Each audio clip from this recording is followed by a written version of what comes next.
Hello बच्चों। तो अब अपन डिस्कशन करेंगे जेई मेंस जनवरी अटेम्प्ट 2026 में फिजिक्स में आए हुए वो सवाल जिनमें एनटीए ने या तो गलत आंसर दिया है या फिर ऑप्शंस में एक भी ऑप्शन मैच नहीं हो रहा है, मतलब बोनस करना चाहिए। जैसे ये 23 जनवरी इवनिंग वाली शिफ्ट में आया हुआ सवाल। इसमें दो सेल्स के ईएमएफ के करस्पॉन्डिंग बैलेंस लेंथ गिवन है और हमको जो रेशियो ऑफ ईएमएफ है ना, उसमें परसेंटेज एरर निकालनी है। तो ये कंसेप्ट तो आप जानते ही हैं कि E1 बराबर potential gradient into balance length, ऐसे E2 लिखा, फिर उसका रेशियो निकाल लिया। फिर इस रेशियो का नाम मैंने Z रख लिया और मुझे Z में ही परसेंटेज एरर चाहिए, तो मैंने Z इक्वल्स टू L1/L2 को लॉग लेके डिफरेंशिएट कर दिया, तो मेरे पास ये आ जाएगा। इसमें वैल्यू पुट करने पर सही आंसर 1.16 आ रहा है, जबकि ऑप्शंस में एक भी ऑप्शन में ऐसा लिखा हुआ नहीं है। इसका मतलब एनटीए को ये बोनस करना चाहिए। नेक्स्ट क्वेश्चन 24th इवनिंग का।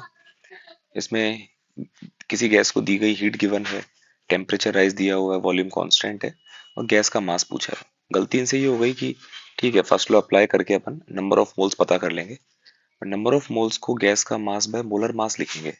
अब मुझे गैस का मास चाहिए तो मोलर मास तो दिया हुआ होना चाहिए, पर ऐसी कोई इंफॉर्मेशन नहीं है। इसका मतलब ये भी एनटीए को बोनस करना पड़ेगा। नेक्स्ट क्वेश्चन ये है 28th मॉर्निंग का।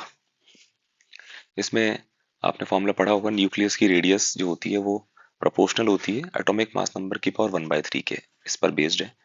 तो एक न्यूक्लियस है 3x8 और इसका इनिशियल सरफेस एरिया अपन को देखना है कितना है। फिर इस पर 10 इलेक्ट्रॉन, 10 प्रोटॉन, 9 न्यूट्रॉन डाले गए और फाइनल एरिया पता करके परसेंटेज ग्रोथ निकालनी थी। तो मैंने एरिया को फोर पाई आर स्क्वायर से लिखा। तो एरिया प्रोपोर्शनल होगा ए की पावर 2/3 के, क्योंकि रेडियस ए की पावर 1/3 के प्रोपोर्शनल है। ठीक है। अब इनिशियल एरिया के लिए इनिशियल एटॉमिक मास नंबर चाहिए जो कि 8 है। तो मैंने मान लिया कि सम कांस्टेंट इनटू, इसको हटा दिया, ए की पावर 2/3 से एरिया आ जाता है मेरे पास। तो ए की जगह पहले मैंने 8 डाला, सॉल्व करा तो 4c आया। फिर इनिशियल जो न्यूक्लियॉन्स है वो 8 है। फिर 10 इलेक्ट्रॉन, 10 प्रोटॉन, 9 न्यूट्रॉन, तो 10 प्रोटॉन, 9 न्यूट्रॉन और जोड़ दूंगा तो टोटल नए न्यूक्लियॉन्स की संख्या 27 हो जाएगी। तो final area sum constant into atomic mass number that is 27 की पावर 2/3, तो 9c आ जाएगा। कितना परसेंट की ग्रोथ हुई वो अपने निकाल के देखा तो 125%। एक भी ऑप्शन में ऐसा नहीं है, इसका मतलब ये भी बोनस करना चाहिए। नेक्स्ट क्वेश्चन रे ऑप्टिक्स से। दो लेंसेज बिल्कुल टच करते हुए रखे हुए हैं, दोनों की फोकल लेंथ गिवन है। एक ऑब्जेक्ट को 10 सेंटीमीटर दूर रखा और मैग्निफिकेशन निकाल लिया मैंने, 2/7 आया। पहले इक्विवेलेंट फोकल लेंथ निकाली, उसके बाद मैग्निफिकेशन का मॉड है 2/7। फिर जो राइट साइड वाला लेंस है, डाइवर्जिंग लेंस, उसको पहले वाले लेंस से दूर सरका दिया 1 सेंटीमीटर, जबकि ऑब्जेक्ट की पोजीशन को एज इट इज रखा। इस केस में जो मैग्निफिकेशन आ रहा है वो मैंने कैलकुलेट कर लिया दो बार फॉर्मूला लगाकर।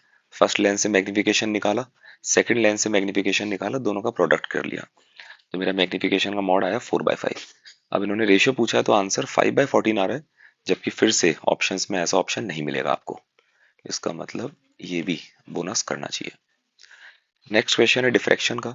विड्थ ऑफ सेंट्रल मैक्सिमा के बारे में ऑप्शंस लिखे हुए हैं, स्टेटमेंट लिखे हुए हैं, और मुझे पता है कि सेंट्रल मैक्सिमा की विड्थ होती है 2λd/a, जहाँ d है कार्डबोर्ड और स्क्रीन के बीच का सेपरेशन, a है जो स्लिट है उसकी विड्थ। अब इसमें क्लियरली दिख रहा है कि A and C and E option सही है, आप पढ़ के देख सकते हैं, जबकि एक भी ऑप्शन में सी ऑप्शन को करेक्ट नहीं बताया गया। इसका मतलब यहाँ भी जैसे बताया गया लेकिन बी एंड सी ओनली लिखा हुआ है ना, जबकि सही आंसर क्या आना चाहिए, ए, सी एंड ई, ये तीनों सही। तो ये भी एनटीए को बोनस करना चाहिए। इस क्वेश्चन में स्टेटमेंट 1 में गड़बड़ है। आप देखें लिखा हुआ है कि एक ऑब्जेक्ट को R1 से R2 तक लेके जाते हैं under A conservative force field F, the work done by the force. जब कुछ नहीं बोलेंगे तो यही माना जाएगा कि इसी कंजर्वेटिव फोर्स के वर्क की बात चल रही है। और किसी भी फोर्स का वर्क हम कैसे लिखते हैं, F vector dot D R vector, R initial से आर फाइनल तक। तो इस एक्स्ट्रा माइनस की वजह से ये स्टेटमेंट फॉल्स होना चाहिए, जबकि एनटीए ने स्टेटमेंट को ट्रू माना है। और सेकंड स्टेटमेंट तो फॉल्स है ही सही, तो दोनों स्टेटमेंट फॉल्स होनी चाहिए। इसका मतलब फोर्थ वाला आंसर इसमें आना चाहिए, तो इसमें आंसर में करेक्शन होना चाहिए। ये है डायोड पर बेस्ड, जीनो डायोड पर, और क्लास में पढ़ाया भी जाता है। तो 25 वोल्ट की सप्लाई लगाई मैंने और ये जो लोड है इसमें 5 मिली एम्पियर का करंट रिक्वायर्ड है। डायोड में जो मैक्सिमम करंट जा सकता है वो लोड करंट का 4 टाइम्स है, मतलब करंट इन जीनर डायोड 0 से लेकर 20 मिली एम्पियर तक हो सकता है। ये पूछ रहे हैं आरएस की वैल्यू क्या होगी। वैसे तो एनटीए ने खुद ने ड्रॉप कर दिया, उनको गलती समझ में आ गई होगी। आरएस तक पहुंचने के लिए मुझे आरएस के अक्रॉस पोटेंशियल ड्रॉप चाहिए और आरएस से जाने वाला करंट चाहिए। अब 25 वोल्ट में से जीनर के अक्रॉस 5 वोल्ट का ड्रॉप आ रहा है क्योंकि जीनर वोल्टेज 5 वोल्ट है, तो आरएस के अक्रॉस पोटेंशियल ड्रॉप 20 वोल्ट का है। ये है potential difference across RS should be equals to उसमें से जाने वाला करंट इनटू आरएस।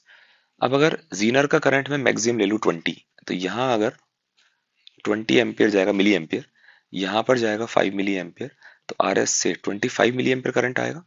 तो अगर मैं इस करंट को 25 मिली एम्पियर रख दूं, मतलब मैक्सिमम वैल्यू रख दूं इसकी, तो आरएस की मिनिमम वैल्यू मेरे पास आ जाएगी सॉल्व करके 800 ओम। और अगर मैं जीनर का करंट जीरो कह दूं, तो इस पूरे रास्ते पर 5 मिली एम्पियर जा रहा है, तो आरएस से आने वाला करंट 5 होगा, तो यहाँ 5 मिली एम्पियर रख देंगे, तो आरएस की जो मैक्स वैल्यू आएगी वो 4000 आ जाएगी। तो यहाँ पर आर की एक रेंज आनी चाहिए आरएस की 800 ओम से 4000 ओम, इस वजह से इनको ड्रॉप करना पड़ा। लास्ट क्वेश्चन में इंक्लाइन पर एक ब्लॉक को थ्रो करते हैं और मैक्सिमम डिस्टेंस ट्रेवल पूछ रहे हैं, तो थर्ड इक्वेशन लगाकर answer V square by 2g sine theta आ रहा है, जबकि ऑप्शंस में ऐसा नहीं है। इसका मतलब मुझे लगता है कि एनटीए को ये बोनस करना चाहिए। तो आप जो है चैलेंज कर सकते हैं, अगर आपकी शिफ्ट में इनमें से कोई भी सवाल आया है तो चैलेंज किया जा सकता है। Thank you.